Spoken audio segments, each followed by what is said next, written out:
Hi, everyone. I'm Kyle Dyer, and welcome to Colorado Inside Out on this Friday, March the 8th. What a week it has been. Russell Wilson and Justin Simmons out of the Broncos. Nikki Haley out of the race for the U.S. presidency. We have a lot to get to this week, so let me get right to introducing you to our panel. We have Patty Calhoun, founder and editor of Westward, along with Eric Sonderman, columnist with Colorado Politics and the Colorado Springs and Denver Gazettes. Penfield Tate, attorney and former state rep and former state senator in the Colorado legislature, and Jesse Paul, legislative reporter and editor with the Colorado Sun. On Super Tuesday, as we know, President Biden and former President Trump were victorious in the presidential primary here in Colorado. Nikki Haley did win Denver and some mountain communities, but it was not enough to win the Republican primary, which saw a lot of ballots cast by unaffiliates, Patty, go towards the GOP.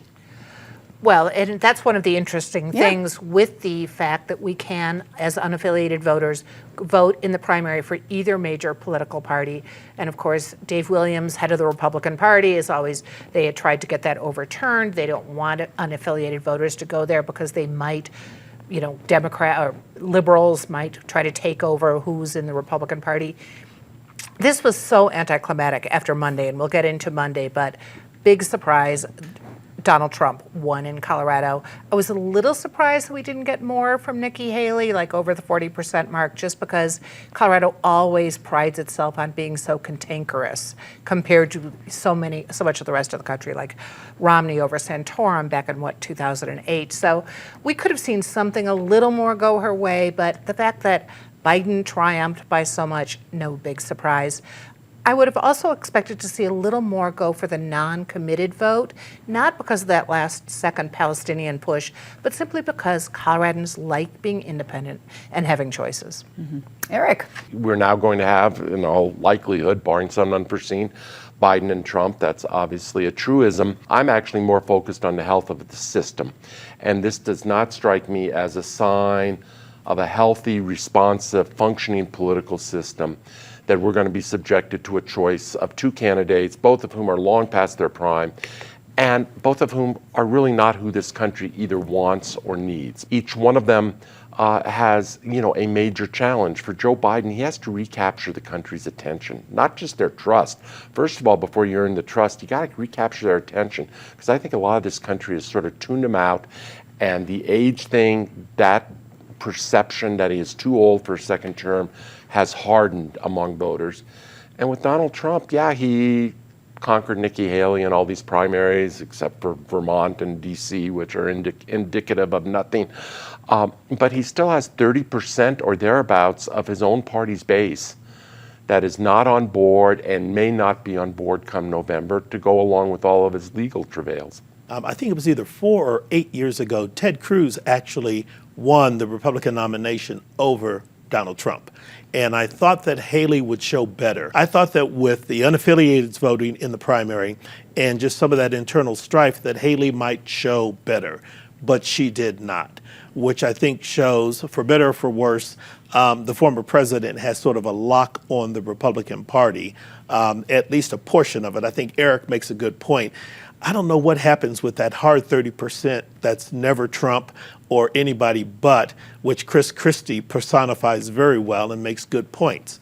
The other thing that surprised me was the day after. I was surprised Haley suspended her campaign so quickly. And the only reason I say that is Donald Trump's got a whole bunch of lawsuits hanging out there.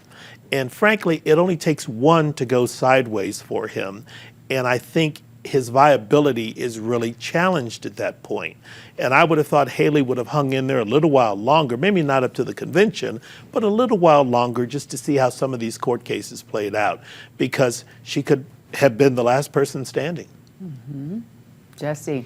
Well, maybe Nikki Haley and Dean Phillips do what Marianne Williamson did, which was to drop out of the race and then unsuspend her campaign. So who knows? Anything's possible in this political time. I disagree a little bit with you, Patty. I mean, I think Nikki Haley did fairly well in Colorado, all things considering. It's not a winner-take-all contest.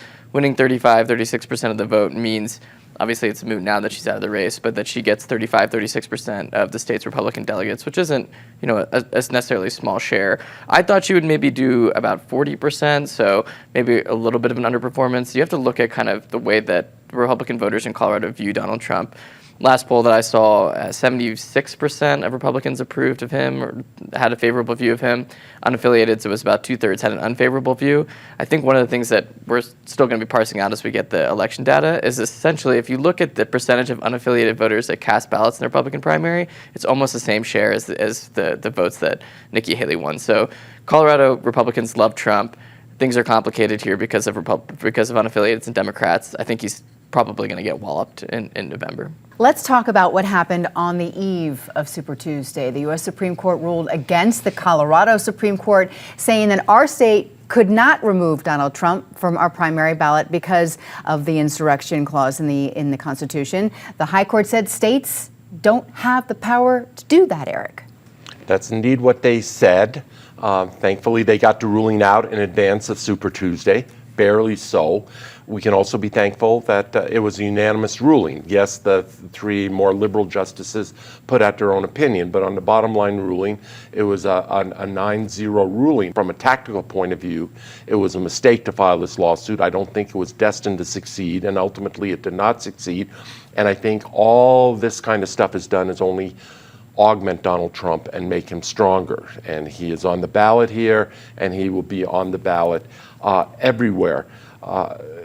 But the plaintiffs saw it differently, and they are super honorable people, and I respect what they did. Justice Coney Barrett on the right, not on the left, on the right, issued her own opinion as well, and she had a line in there to the effect of we need to turn the temperature down instead of turning the temperature up. That's not a direct quote, but that was the gist of it.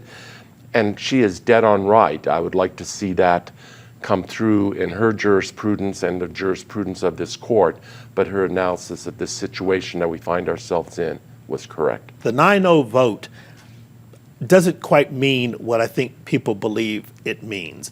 In the context that, if you disagree with the decision as a justice and you're not going to get your way, the question becomes, do you dissent and be 1 no vote or 2 no votes or 3 no votes, or do you go along with the result but then articulate your rationale? And I think that's what the more liberal justices did, and to an extent, Coney Barrett did the same thing. I thought the decision was disingenuous because they argued that Section 3 of the 14th Amendment could only be implemented by Congress or by legislation, which is odd because when you look at Brown versus Board of Education, Keyes versus School District Number 1, and a host of other 14th Amendment cases, they were brought by individual citizens in state or federal courts asserting their constitutional rights had been abridged. It didn't require a separate act of Congress to do that. You invoked your rights under the 14th Amendment. I also felt if they really wanted to quell the temperature, they needed to deal with the insurrection question, because every case that has been moving in this direction made a finding in that regard, and they just dodged it entirely. And the last thing I'll say with regard to the Coney Barrett dissent or concurrence, you can't issue an opinion like Dobbs that overturns 30 years worth of precedent with regard to reproductive rights and tell people, oh, it's time to calm down, relax, take it easy. You shouldn't get worked up. Our opinions shouldn't get people worked up. I saw a poll today. They talked about how low Biden's approval rating is. They said Congress's approval rating was lower than that, and the Supreme Court's approval rating is now lower than Congress. They're losing credibility with the public. Well, let me clear up one thing. When I said Donald Trump's going to be walloped, I meant in Colorado. Nationally, I don't know what's going to happen. Talking about the Supreme Court case, bringing it home to Colorado, I think it's been interesting to see how Republicans have kind of turned their anger now towards Colorado Secretary of State Jenna Griswold, a Democrat. She handled this case kind of an interesting way, where at first she just said, look, and let's be clear, she was one being sued here to prevent Trump from being placed on the ballot. And at first she said, look, I'm just going to kind of play this neutral. The state didn't really argue on her behalf, either in district court or at the Colorado Supreme Court, at the U.S. Supreme Court, there was some representation. But now Republicans are trying to impeach her. They're trying to recall her. That's laughable. It's not going to happen. They'd have to gather 625,000 signatures in 30 days. No one's ever done that before.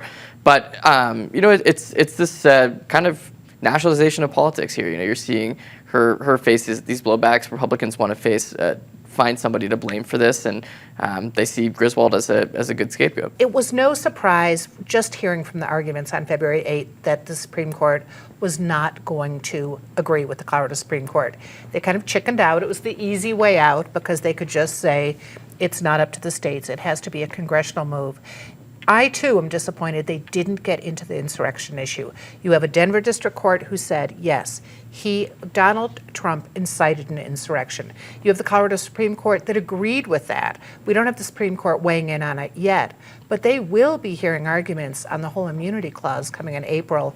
Good luck with them timing their decision we don't know if it'll be quite as split second as it was for the Super Tuesday decision, but it's going to be a crazy spring with that case coming up. And all those cases and starting in the summer and yeah. The other thing that's interesting is the court didn't touch the insurrection issue, but in addition to what Patty just enumerated, you had the entire world who saw the video of him inciting people to go take back your country and telling people, go storm the Capitol. I don't know how you don't address that issue. They didn't. Yeah. All right. The crime rate among Colorado juveniles has fallen. A report from the Common Sense Institute this week said that the number of kids involved in crimes fell 30% between 2008 and 2022. However, Penfield, it's not all good. Violent youth crime, has risen. Really, the impetus for this is just how drugs, controlled substances have impacted our society. When you look at the data, when you look at the report, and you look at places where the incidence of juvenile crime has risen the most in Colorado, there are counties you wouldn't normally think about. Archuleta County, Adams County, Fremont County, Jeffco, Mesa County, Alamosa County, and Weld County. And then the other two counties I mentioned are Boulder and Larimer, which are more urban or more affluent. What this tells you is that whatever's happening with juveniles around this state, it's not just isolated to urban areas. And I think part of it is the drug trade and trafficking and people making some of these drugs. I mean, juvenile murder rate is up 210%, aggravated assault is up 17%, robbery is up 12%. I've always, even when I served in the legislature, I always believed that a lot of the reason for juvenile crime is focused on two things: poverty and a lack of education. And what we've done to our K-12 funding system in this state is awful. And what we've done to just price people out of being able to go to college, if that's something they aspire for themselves or their kids, is even worse. And so when you have kids who are in different communities, who are locked into a lifestyle, and they can't see a way out, you can't be surprised when this happens. And the Common Sense Institute says, we do all this research and get these numbers for something to happen. And the legislature, Jesse, has already struggled this session with, okay, do we make penalties harsher or then we overcrowd jails? Like, what can be done? I think it's actually interesting when you look at some of the bills that are being debated in the legislature. They're not necessarily sexy, so they don't get a lot of coverage, but there's a ton of youth mental health legislation that's going through the legislature right now. So increasing access, putting folks in schools, mental health help there, and I think you're right. I mean, I think legislatures recognize that schools are a primary function, a way to to stem the tide of this. But there's a lot of disagreement in the legislature about how to tackle crime in general, whether it's youth or otherwise, and certainly I think you see that push and pull happening on a daily basis in committee hearings, but behind the scenes there is stuff happening. They are trying to help with behavioral health funding and access in schools. Okay, all right, good. When you also wonder how much the disconnect created by COVID has contributed to this, because we've talked before about youth crime being involved, games, video games, and TV and social media, how much it makes life not really real to people. It makes it a game. And you also think with COVID, where you weren't socializing in the schools, even if the schools were doing a good job, you have a disconnect now with kids who don't realize or don't care that their violent crimes have consequences. We talked before about the 13-year-old who shot a man on an RTD bus in Denver just because he was in his way. And we're seeing more and more of those completely unimaginable, thoughtless crimes coming in where kids just don't have any connection with reality, and with what the actions will result. Sorry, and like you mentioned, that 13-year-old, that's around the age that they're seeing the increase. It's not 19-year-olds, Right. 17-year-olds. We're it's seeing it younger with kids that have been really affected over the last several years.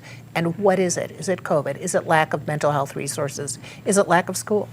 We got to figure it out. Eric. Yeah, we indeed have to figure it out. A lot of what's been said in advance of me is really good stuff. We have an active debate, not only in Colorado, but across many states right now, of how do you deal with this? Is it through more treatment, or is it through more punishment, or some of both? And a lot of Democrats are staked out very much on the treatment quasi-decriminalization side. Republicans are obviously on the other side of that divide. The answer is probably to be found in some of both.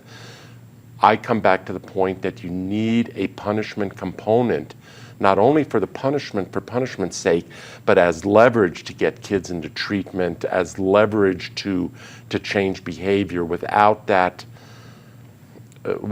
tool, prosecutors and police officers and whatever really lose any leverage they have. And when we talk about kids, these are a lot of kids. Again, to stress what you said, 210% increase in the juvenile murder rate. These are a lot of lives and a lot of families affected in Colorado. Thanks for the discussion, you guys. The legislative session is seeing a lot of competing bills on the same topic. For example, there are bills that would tighten regulations, others that would loosen regulations, and it seems very confusing and very time-consuming, Jesse, for this all to be taking place. Yeah, this is my 6th or 7th session. I haven't seen kind of this level of competing or conflicting bills. You're seeing it on HOA regulations, short-term rental taxes. You're seeing it on opioids. You're seeing it on construction defects. I think I already mentioned that. So there's a ton of these bills. I think it's meant partially to muddy the waters, right? I think one group wants one side of things, one wants the other. They bring the bills, and then maybe they hope that they cancel each other out. But I talked to Senate President Steve Fenberg about this. I asked, what's going on with this phenomenon? He chalked it up to a lack of communication among lawmakers this year, kind of following the backlash or the fallout from the lawsuit that was filed by some lawmakers on open meetings law. I think there is a lot of that going on. When you talk to lawmakers, they say, look, we're kind of afraid to have these conversations in the hallways that we used to, where we can kind of come to deals on legislation. So much of what happens at the Capitol, Senator Tate can speak to this, right? It happens between committee hearings when the lobbyist grabs you, or you have some kind of off-the-cuff kind of water cooler conversation. That's not happening at the legislature this year, and I think we're seeing maybe a diminishment of the lawmaking process as a result. We're halfway there, pretty much, and the tough topics from last year have already been introduced. They're not going to be surprises or last-second things as they were last year, like the property tax issue or the affordable housing. But there's so many issues coming up. The funeral home legislation, which clearly is needed. You have Colorado that has basically no licensure for the funeral homes, and that was finally introduced this week. And I think there's one thing, but Jesse might disagree, that we should be able to get through. I mean, people generally don't like a whole lot more regulations in the legislature, but I think that's an agency we can agree needs it. Glad to see very quickly the personhood IVF stuff going down this week, but there's a lot of work to get done in less than 2 months. Mm-hmm. We're dealing with a lot of sort of tangential subjects, it strikes me, at the moment. A few that have caught my eye. Nikita Ricks, a state representative from Aurora, has a bill to require companies to disclose fees as opposed to waiting on the back end. I had my own experience with it for the first time in a couple years. Went to an Avalanche game yesterday. You pay a pretty penny just to get the tickets online. And then all of a sudden you get to the checkout page, and on top of the ticket price, there is a $57 per ticket, quote unquote, service fee. Go, Representative Ricks, make them disclose this stuff up front. And now we're going to reintroduce we have wolves. We're going to reintroduce wolverines in Colorado. If we're dealing with endangered species in this state, maybe instead of wolves and wolverines, we should try to bring back viable Republicans. Okay. You know, one thing I'd observe, and I offer this to Jesse, I think sometimes a number of competing bills on a subject is a good thing because, yes, some people introduce a bill just to muddy the water, but if you get 4 or 5 legislators introducing bills on the same subject, you know that there's some genuine interest in getting something done. And once a person files a bill, you're sort of out there publicly stating a position on an issue. It creates the opportunity for some conversation. So I'm hoping that happens. And it's not a surprise that a lot of the big topics get missed. One thing I've been following pretty closely is Senate Bill 106. I desperately want to see the legislature figure out construction defects. I mean, I think the last major change was 2017, and I think the last major change before that was a bill I ran with Representative Marshall in 2001, which was a grand compromise between the plaintiffs' bar that wanted to be able to sue for everything that ever happened with a place and the builders who needed some protection. We need to get this figured out.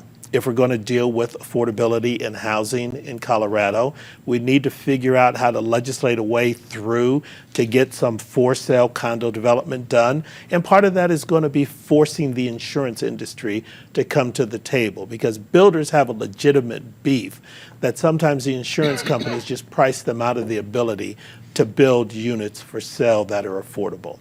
But that's something that the legislature really needs to stay focused on. And wasn't that a couple-hour hearing this week too, Jesse? That was a big one, wasn't it? It overlapped with Super Tuesday, so I was busy focused on the Secretary of State's site, but they laid that bill over. It's probably in deep trouble, to be honest. I don't know if it's going to make it out of its first committee hearing. It's going to have some major changes, and Senator Tony Exum, of Democrat from Colorado Springs, committee chair, is kind of the swing vote. I referred to him as Senator Swing Vote the other day. I don't think he liked that very much, but he's facing a lot of pressure. It's a big deal. It's something that's kind of top of mind on the housing front. And didn't Mayor Yemi Mobolade came out from Colorado Springs too to support him? Yeah, he did. Yeah, he's been not to support. That's against. Yeah. Yeah, he's in favor of the reform bill, but right, for more affordable housing. And a lot of the mayors are. I don't know about all of them, but there was a big press conference outside the Capitol trying to rally support for it. I think there's a lot of pressure on the lawmakers on that committee to advance the bill. I'm not sure if it's going to make it out.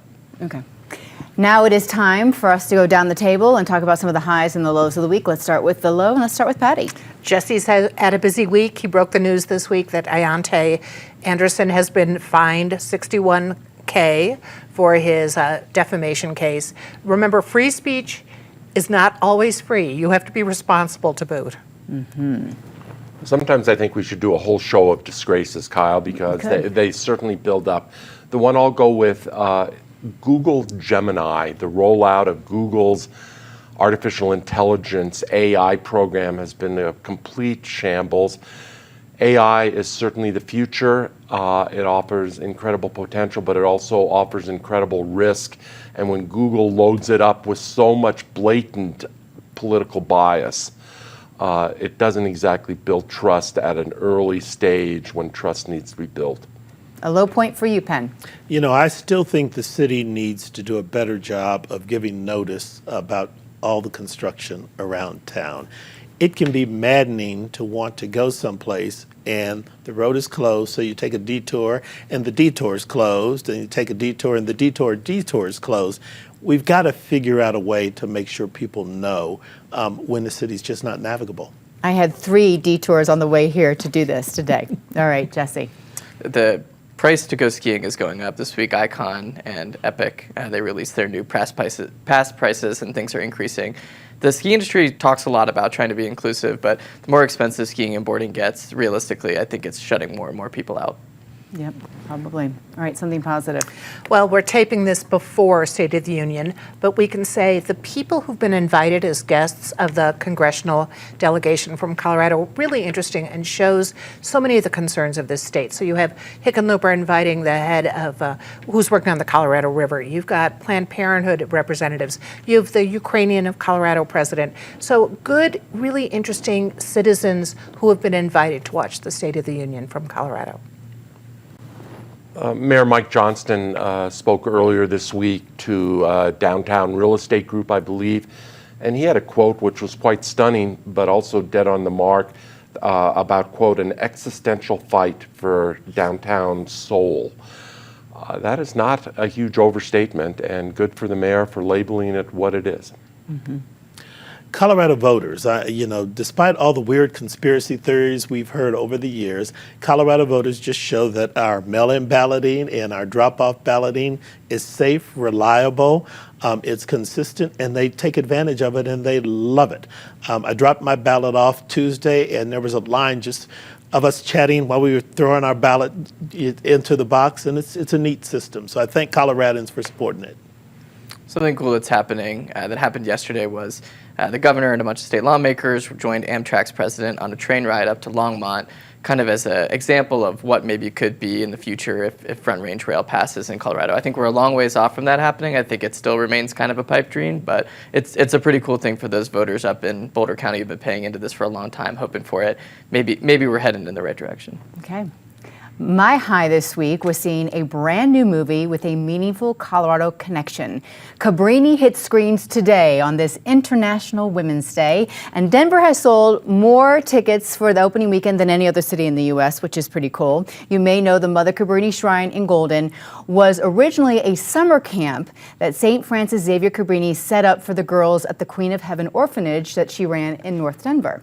Anyhow, I saw the film the other night. I highly recommend you learn about the story of how Mother Cabrini even came to this country from Italy, first starting in New York, but also you'll be so inspired by her grit and her commitment to providing dignified care and friendship to immigrants and the orphan children of immigrants. At the end of the film, there was a quote. I know I'm going on, but this quote was something from Mother Cabrini. She said, "What kind of world do we want, and what will we do to achieve it?" I'll leave you with that this week, along with my gratitude for our panel. Thank you all, and thank you for watching our conversation, either here on PBS 12 or listening to our podcast. Have a great weekend. I'm Kyle Dyer. I will see you next week here on PBS 12.